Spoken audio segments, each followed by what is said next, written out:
नर्मदे हर।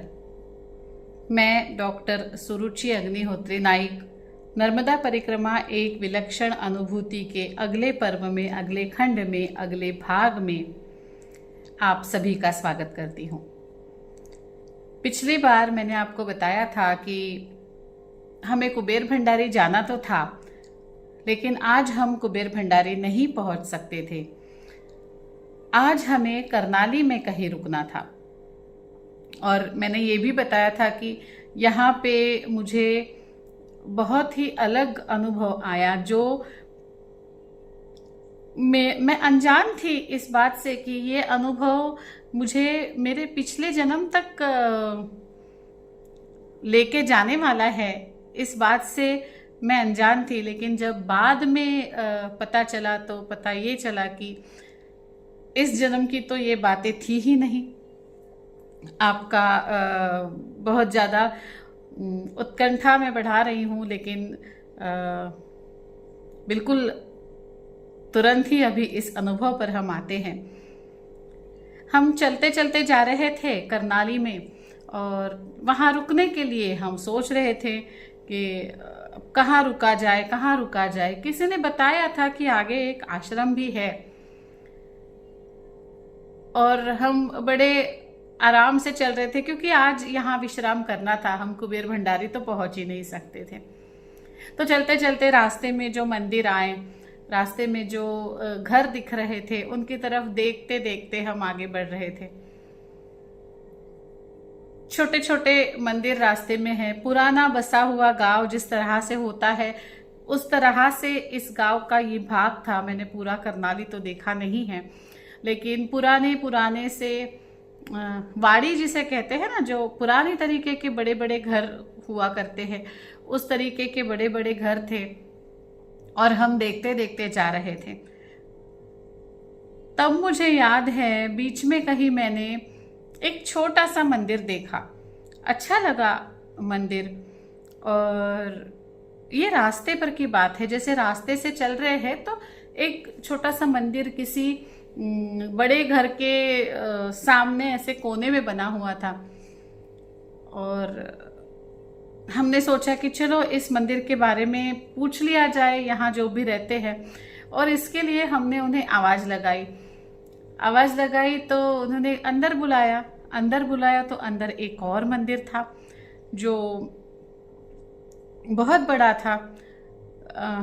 पड़वी हम मराठी में कहते हैं, जैसे ओटा होता है और ओटे के ऊपर थोड़ा सा छत जैसा होता है, उसे हम पड़वी कहते हैं। तो वैसी पुराने ज़माने में बांधी हुई पड़वी थी, जो कि काफ़ी, उसकी ऊंचाई जो थी काफ़ी ज़्यादा थी।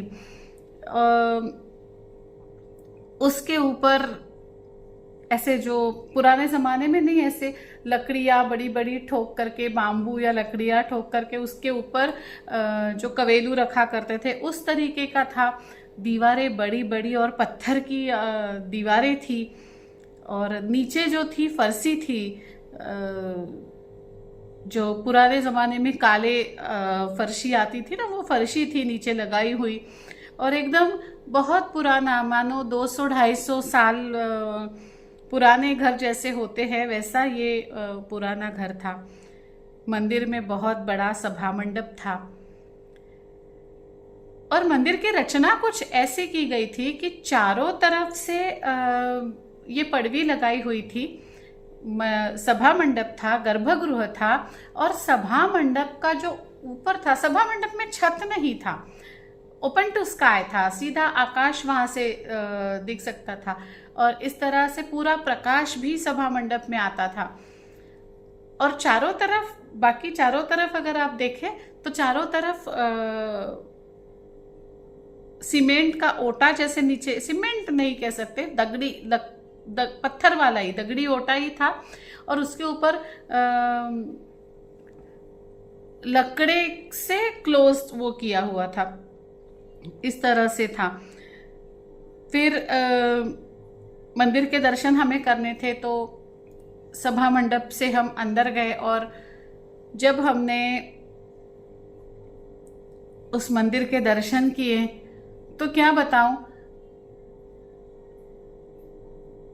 कुछ कुछ अंदर तक पहुंच गया।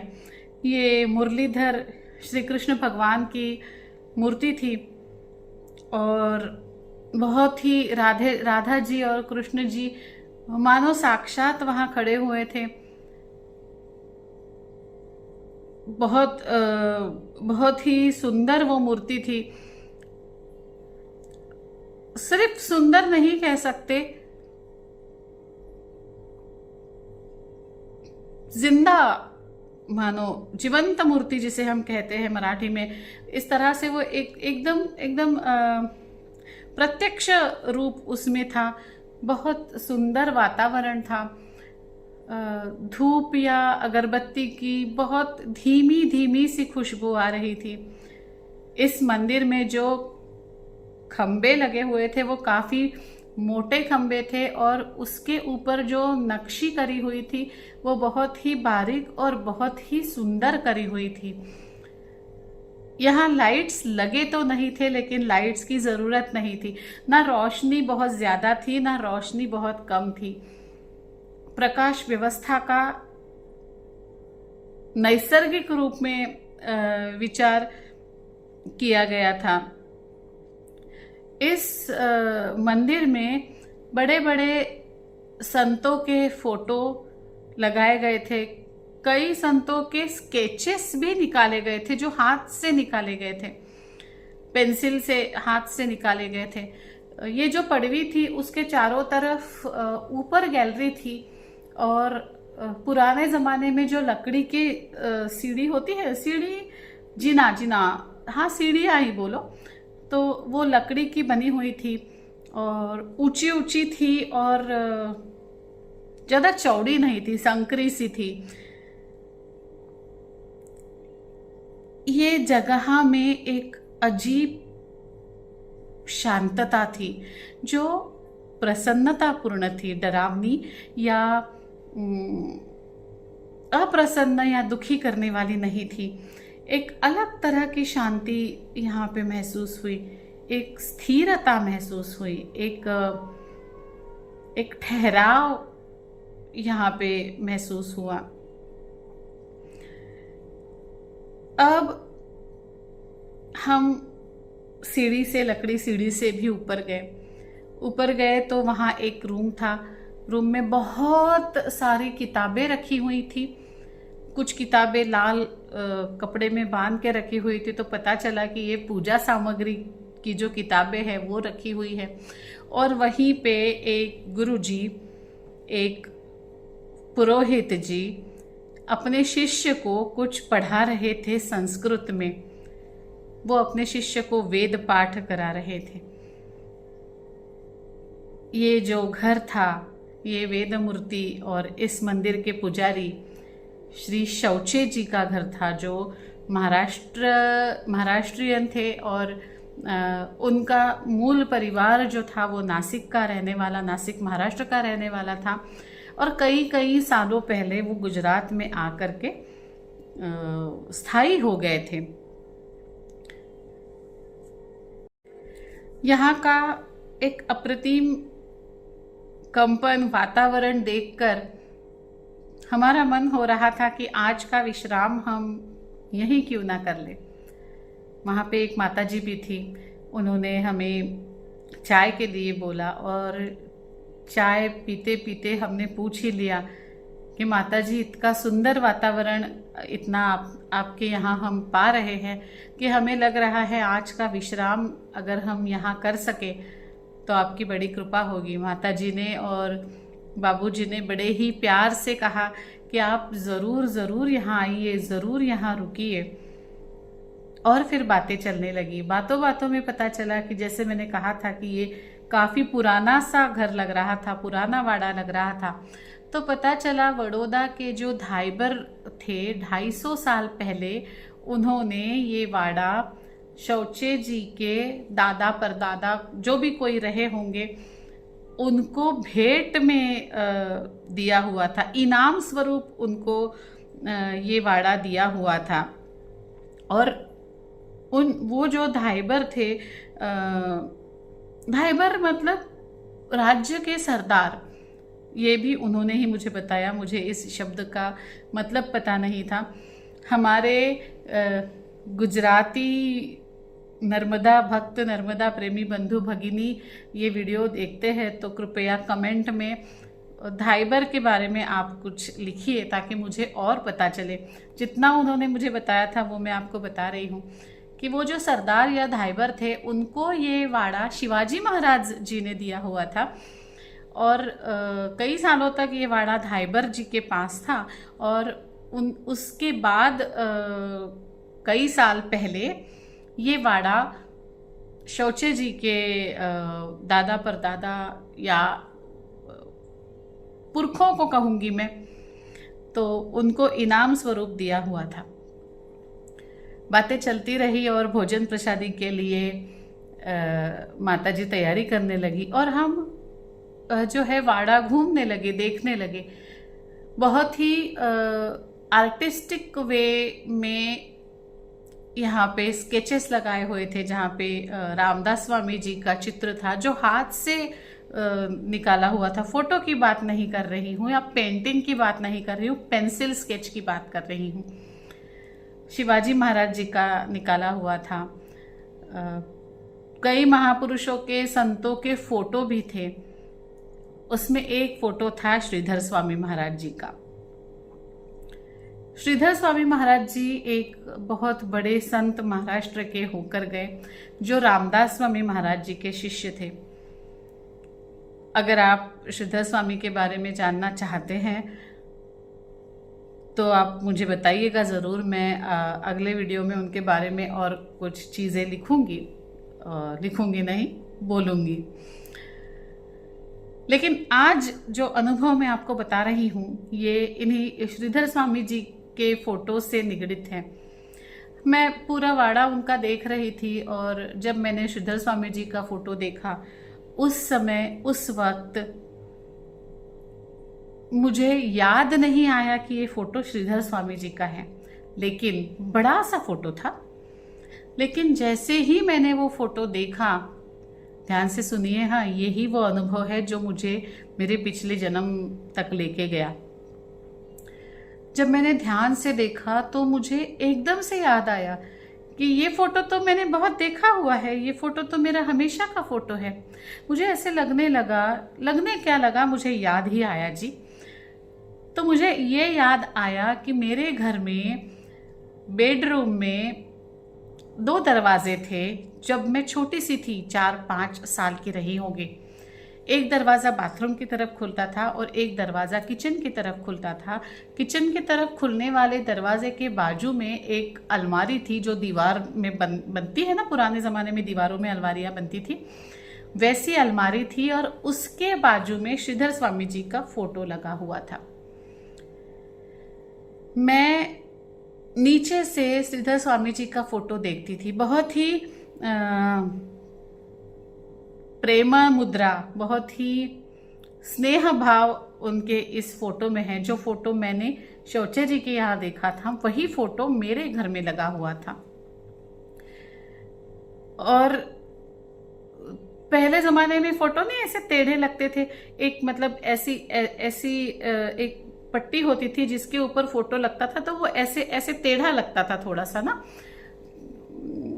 कैसे बताऊं कि नीचे से अपन फोटो देखे तो अपना प्रतिबिंब फोटो में आ जाए, इस तरह से मैं देखा करती थी। जब भी कभी मैं कुछ शैतानी करती थी बचपन में तो मेरे पापा मुझे दीवार की तरफ मुंह करके खड़ा करते थे और मैं उसी दीवार के नीचे खड़ी हो जाती थी जहां ऊपर श्रीधर स्वामी महाराज का फोटो लगा था। और मैं भूल जाती थी कि मुझे ये पनिशमेंट मिला हुआ है और मैं फोटो में देखती थी। फोटो में कांच लगी हुई थी, कांच में मुझे मेरा बिंब दिखता था और मैं मेरे नाक, आंखें तस्वीर से मिलाने की कोशिश किया करती थी। तब मैं बहुत छोटी थी, मैं 5-6 साल की थी। तब मुझे ये श्रीधर स्वामी महाराज जी है ये नहीं पता था और खेल खेल में ही मैंने उनका नाम हंसने वाले दादाजी, हंसणारे आजोबा, हंसने वाले दादाजी ऐसे रख दिया था। और ये सारी बातें मुझे शौचे जी के घर में मुझे याद आ रही थी कि अरे मैंने कितने सालों बाद ये फ़ोटो फिर से देखा हुआ है और मैं बचपन में ऐसे किया करती थी। ये चीज़ें मुझे याद आई और मुझे बड़ी खुशी हुई। अपनी बचपन की कुछ बात याद आती है तो अच्छा लगता है ना। और मैंने मेरी माँ को फ़ोन लगाया और मैंने कहा, माँ आपको पता है यहाँ पे ना वही फ़ोटो है जो अपने घर में था, यहाँ यहाँ लगाया हुआ था, जिनको मैं हंसने वाले दादाजी बोलती थी ना, ये फ़ोटो है। ये मैं आपको भेजती हूँ, आप मुझे बताओ कि ये अब कहाँ है, अब अपने घर में ये फ़ोटो क्यों नहीं है। हालांकि उसके बाद हमने घर बदल दिया था और मैंने वो फ़ोटो खींचा और वो फ़ोटो मैंने व्हाट्सएप पे अपनी माँ को भेजा। माँ ने मुझे फिर से फ़ोन किया। अब सुनिए, हाँ, माँ ने मुझे फिर से फ़ोन किया और कहा, बेटा ये तो श्रीधर स्वामी महाराज जी का फ़ोटो है। तब मुझे उनका नाम समझ में आया या याद आया कहिए। लेकिन माँ ने कहा, बेटा अपने घर में श्रीधर स्वामी महाराज जी की ये फ़ोटो कभी नहीं लगी थी। मैंने बोला, ऐसे कैसे हो सकता है माँ, मैं तो रोज इस फोटो के नीचे खड़ी रहती थी, मुझे याद है, मुझे बहुत अच्छे से याद है, यही फोटो थी, black and white he photo थी, मैं अपना चेहरा देखा करती थी। फिर मुझे लगा शायद मेरे घर में नहीं होगा, मेरे आजू बाजू वालों के घर में होगा।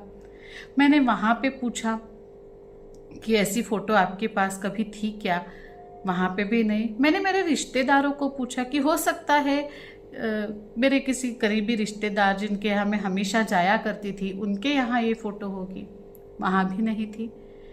मैंने हमारे एरिया के मंदिरों में तक पूछा, मैंने मेरे स्कूल में जाके तक पूछा, मैंने स्कूल की पुरानी फ़ोटोज़ तक देखी कि कहीं मुझे ये फ़ोटो मिल जाए। लेकिन मैं आपको एक बात बताऊं, ये फ़ोटो किसी के भी पास नहीं थी। मैं जिनके इतना करीब थी कि रोज उस फोटो में मैं देखा करती थी अपने आप को, रोज कई कई बार, दिन में 3-4 बार। ऐसे कैसे हो सकता है। अब मैंने कहा कि ये मेरे पिछले जन्म से अनुभव जोड़ने वाला है तो वो भी आपको बता देती हूँ। ये प्रश्न तो प्रश्न ही रह गया। मैंने सोचा माँ को याद नहीं होगा, बाबा को पूछा, बाबा को भी, मेरे पिताजी को भी याद नहीं था। मेरी बुआ, मौसी, चाचा, चाची, सबको पूछा और ये प्रश्न ही रह गया और मैं भी उससे प्रश्न ही रख के मेरे परिक्रमा में आगे बढ़ गई। परिक्रमा पूर्ण होने के बाद मुझे अचानक से मेरा एक बहुत पुराना दोस्त मिला और जब मैंने उन्हें बताया, मेरे मित्र मुझे मिले और मैंने उनको बताया कि मेरी परिक्रमा हो गई है, तो उन्होंने मुझे कहा कि मेरे यहाँ श्रीधर स्वामी महाराज जी की पादुकाएं आ रही हैं और तुमने क्योंकि परिक्रमा की है तो उन पादुकाओं को औक्षवण करने के लिए, उनकी आरती उतारने के लिए तुमसे अच्छा कौन होगा। और इसलिए मैं उनके घर गई। जैसे ही उन्होंने दरवाज़ा खोला मैं रो पड़ी, क्योंकि उनके यहाँ वो फोटो था। लेकिन ये जो मेरे मित्र हैं, ये मेरे मित्र कॉलेज के समय के थे या शायद उसके भी बाद के थे। मेरे बचपन में मैंने कभी ये फोटो नहीं देखा था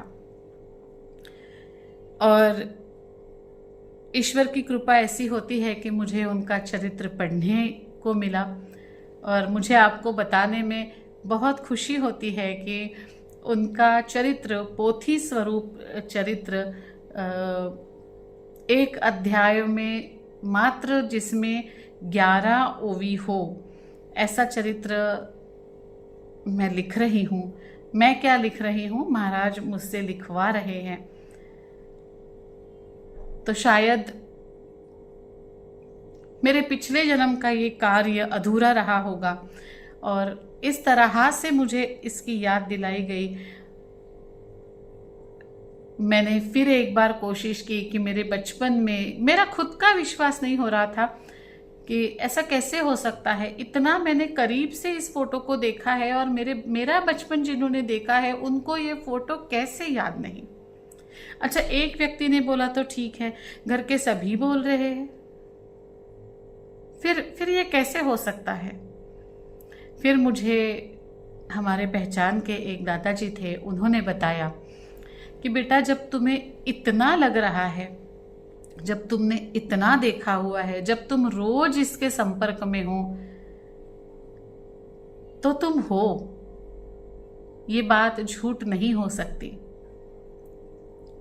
इस जन्म में तुम इस फोटो के संपर्क में नहीं थी, इसकी पुष्टि तो तुम्हारे सारे ही रिश्तेदारों ने की हुई है।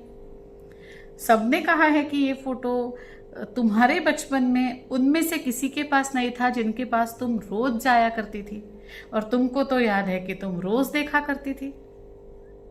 इसका मतलब है कि ये इस जन्म की बात नहीं है।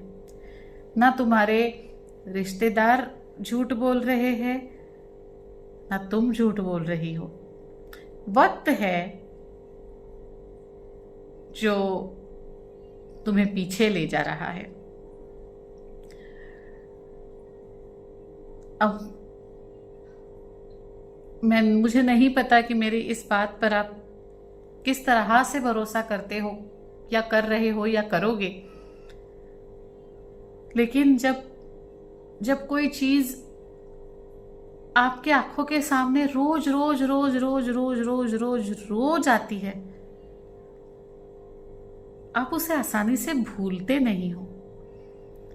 या मानो कुछ समय के लिए भूल भी गए तो याद आने पर आपको पता होता है कि आपने इस चीज को रोज देखा हुआ है, रोज देखा हुआ है। वही मेरे साथ हो रहा था।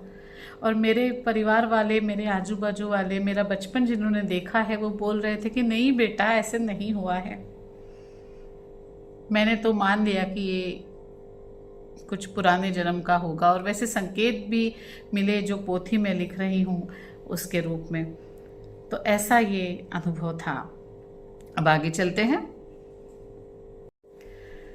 जिस तरह से ये संकेत था, शायद उसी तरह से एक और चीज हुई। दूसरे दिन हम कुबेर भंडारी पहुंचे। कुबेर भंडारी का दर्शन करके हम आगे निकले। अब यहाँ गुजरात में मेरे नाम से आवाज देने वाली एक व्यक्ति सामने आई। उन्होंने मुझे आवाज लगाई, ओ सुरुचिता, थम्बा थम्बा थम्बा थम्बा। यहाँ मुझे आप नाम से आवाज देने वाला कौन है भाई? वो मुझे पूछने लगे, ताई ओळखलं का, पहचाना आपने? मैंने तो उन्हें नहीं पहचाना था। उन्होंने कहा, अरे जब परिक्रमा में आप निकले थे ना, तो कांकरिया के पहले जब हम रुके थे एक आश्रम में, तो वहाँ पे हमने साथ भोजन किया था और वहाँ पे आपने कविताएं भी पढ़ी थी। हाँ, ये बात मुझे याद आई कि वहाँ पे मैंने कविताएं पढ़ी ज़रूर थी। 1 या 2 कविताएं मैंने वहाँ पे, माता जी की कृपा से मैं कुछ कविताएं भी लिखती हूँ, और उनमें से ही एक कविता मैंने वहाँ पढ़ी थी। लेकिन वो जो भाई साहब थे वो मुझे कहने लगे, क्या अभंग लिखती हो तुमने? तो नर्मदा मैया पे पूरे अभंग ही लिखती है। कितने अभंग हो गए होंगे माता जी तुम्हारे? मैं एक बात बताऊं, उस दिन तक मैंने कविताएं तो बहुत लिखी थी, लेकिन नर्मदा मैया पर अभंग मैंने एक भी नहीं लिखा था। पता नहीं ये संकेत था या ये माँ नर्मदा की इच्छा थी। वो भाई साहब तो आगे अपने मार्ग में चले गए, और उसी रात नर्मदा जी पर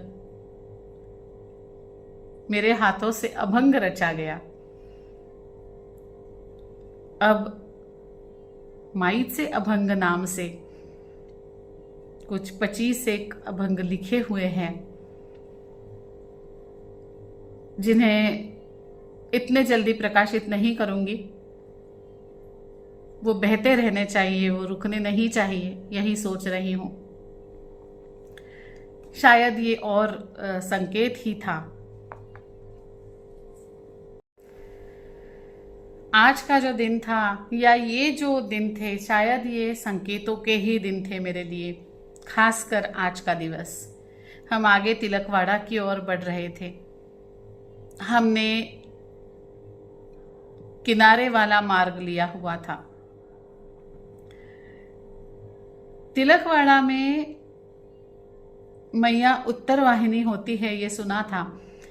उत्तर वाहिनी नर्मदा परिक्रमा जो करता है उसे पूर्ण परिक्रमा का फल मिलता है, ये भी सुना था।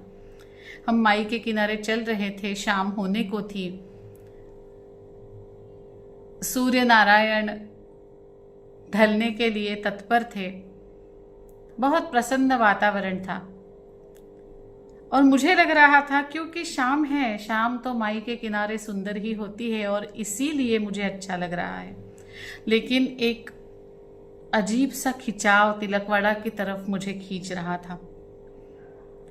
मेरे साथ बाबा, मंदार और वंदना ताई थे।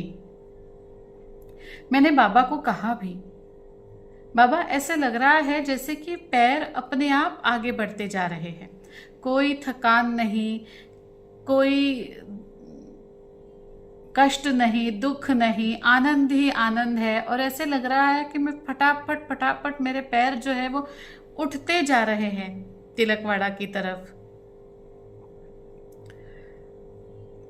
बहुत आनंदमय वातावरण था, लेकिन इसका कारण मुझे पता नहीं था, वो मुझे बाद में पता चला।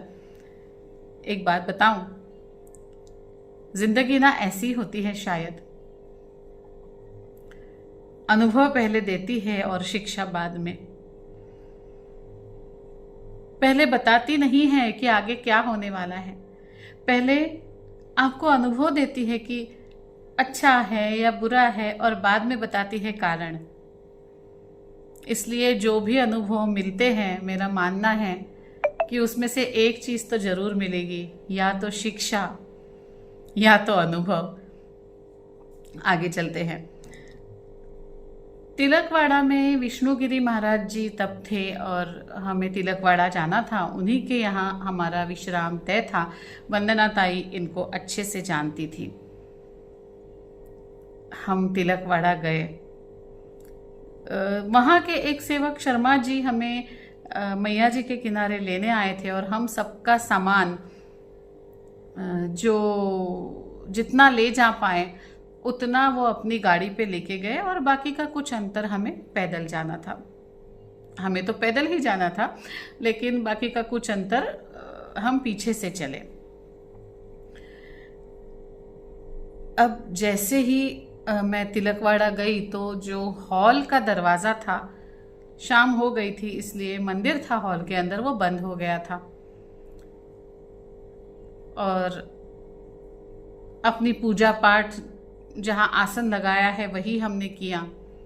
और जब दूसरे दिन सुबह मंदिर के दर्शन करने में अंदर गई,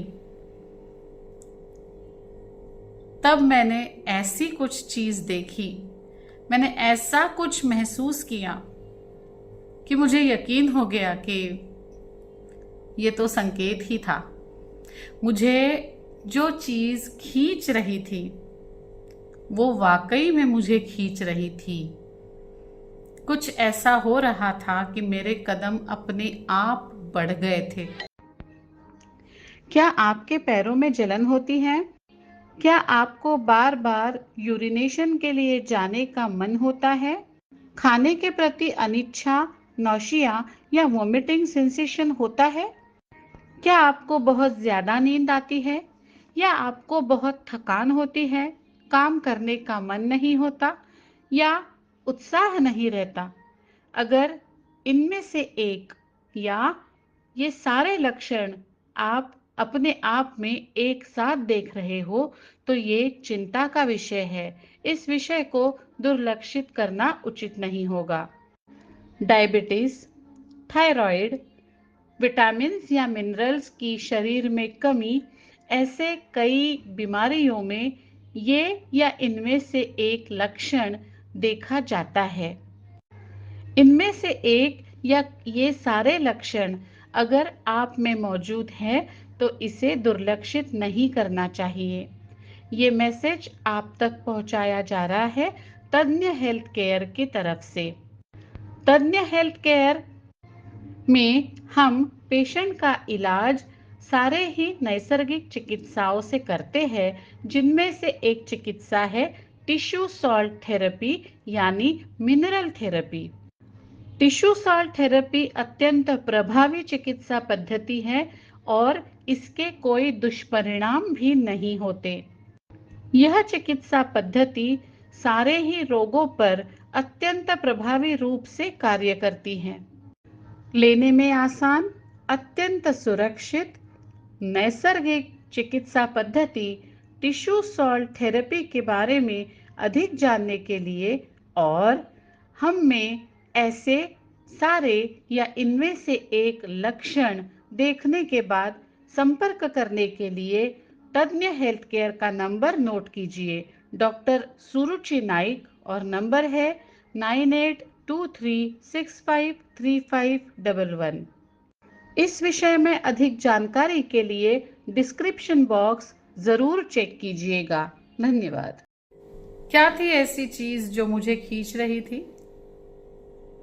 क्या और भी कुछ अनुभव यहाँ पे मुझे मिला? जी हाँ, यहाँ मैं 3 दिन तक थी।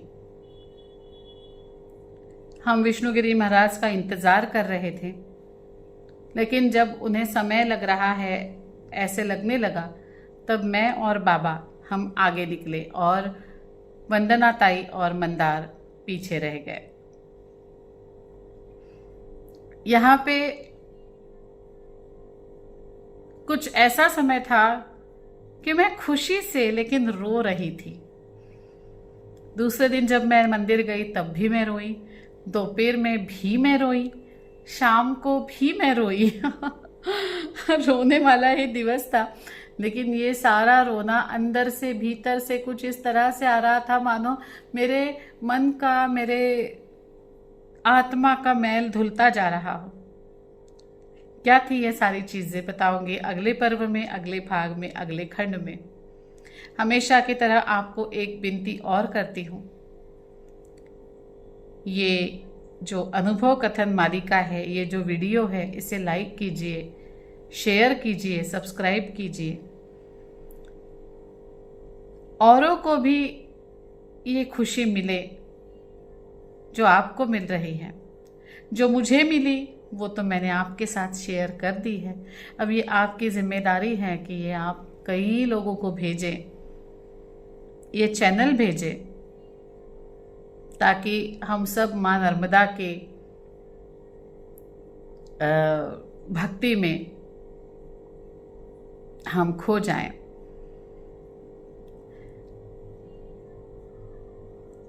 एक चीज और बताना चाहूंगी, माँ नर्मदा परिक्रमा सेवा संघ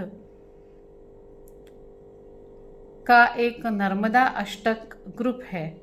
फिलहाल ये ग्रुप माँ भगिनियों के लिए, महिलाओं के लिए हमने रखा है, जिसमें हर गुरुवार रात 8:30 बजे से 9 बजे तक नर्मदाष्टक की उपासना होगी। इस ग्रुप की लिंक मैं शेयर कर दूंगी डिस्क्रिप्शन बॉक्स में। फिलहाल के लिए जो भी माता भगिनियाँ, मातृशक्ति ये वीडियो देख रही हैं, वो इस ग्रुप को ज्वाइन करें। मेरे जो मान्यवर बंधुजन हैं, उन्हें थोड़ा इंतज़ार करना होगा।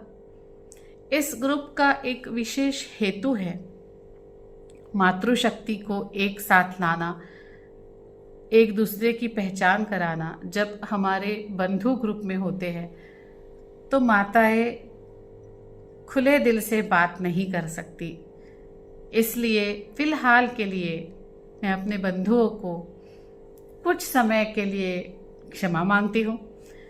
जल्द ही बंधुओं के लिए भी ये ग्रुप खुला हो जाएगा। तो आपसे निवेदन है, हमारी माता भगिनियों से, मातृशक्ति से, नर्मदा रूप महिलाओं से निवेदन है कि इस साधना ग्रुप में, नर्मदाष्टक उपासना ग्रुप में हर गुरुवार 8:30 से 9 बजे तक नर्मदाष्टक को सीखिए, जहाँ वरिष्ठ लोग व्याकरण शुद्धता के साथ नर्मदाष्टक आपको सिखाएंगे, हमें सिखाएंगे, और हम मातृशक्ति को आगे बढ़ाकर लेकर जाएंगे। तो आपको क्या करना है? आपको इस चैनल को लाइक करना है, शेयर ज़रूर करना है। अगली बार दिखना चाहिए कि ज़्यादा लोग देख रहे हैं। सब्सक्राइब करना है और मातृशक्तियों ने इस ग्रुप को भी ज्वाइन करना है। तो आज्ञा दीजिए, जल्दी आती हूँ अगला अनुभव लेकर, जिसमें कारण भी बताऊंगी कि मुझे क्या खींच रहा था, कारण भी बताऊंगी कि मैं क्यों रो रही थी। लेकिन अब नर्मदे हर, नर्मदे हर, नर्मदे हर।